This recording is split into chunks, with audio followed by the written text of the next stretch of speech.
ক্রীড়া মন্ত্রণালয়ের উপদেষ্টা মহোদয় জনাব আসিফ সাহেব যিনি হয়েছেন, কোটা আন্দোলনের যে স্টুডেন্টরা আছে বা যে সমন্বয়কের ভেতরে একজন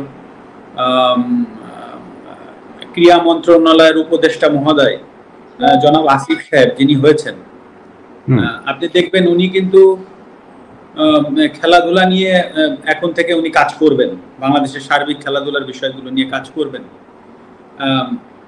এখন যদি আল্লাহ না করুক কালকে একটা প্রবলেম হয়, আল্লাহ না করুক যদি কোনো একটা খেলাধুলায় কোনো জায়গায় প্রবলেম হয়, উনি কিন্তু প্রধান উপদেষ্টা মহোদয় ডক্টর ইউনূস স্যারের কাছে যাবেন বা সিনিয়র উপদেষ্টা মহোদয় যারা আছেন উনাদের সাথে আলোচনা করে এসেই কিন্তু উনাকে স্টেটমেন্ট দিতে হবে।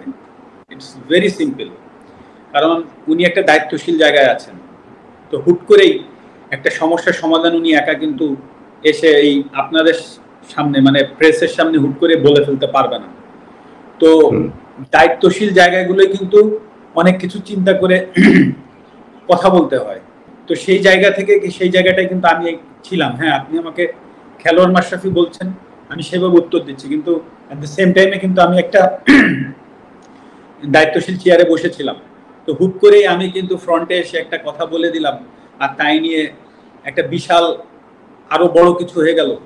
সেটার ট্যাকেল দেওয়ার ক্ষমতা আদৌ আমার আছে কিনা, বা বর্তমানে যারা কাজ করবেন তাদেরও কিন্তু এই জিনিসগুলো ভেবেচিন্তে কাজ করতে হবে। তো এটা কিন্তু ভেরি সিম্পল ব্যাপার। তো আমি যেটা বলতে চাচ্ছি যে হ্যাঁ, আমি ব্যর্থ হয়েছি, কিন্তু আসলে আমারও তো সীমাবদ্ধতা আছে বা ছিল, এটাও কিন্তু সত্য কথা।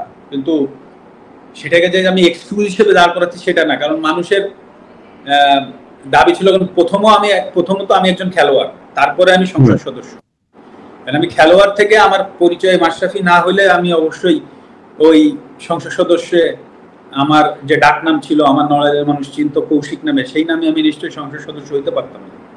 তো খেলোয়াড় মাশরাফির জায়গায় যে আমি ব্যর্থ হয়েছি সেটা কিন্তু আমি একবারও বলছি না। বাট আপনি এট দ্য সেম টাইমে ভাবেন যে আমি একটা সংসদ সদস্য ছিলাম একজন, সেই পজিশন থেকে হুট করে আমি একটা মন্তব্য করার থেকে বরঞ্চ আমি ওইখানে যে সমাধানের চেষ্টা করাটা আমার জন্য আরো ইজি হইতো, বা আমি সেটাই চেষ্টা করেছি, সেটা হয়তো আমি পারিনি। সেটাই আমার ব্যর্থতা।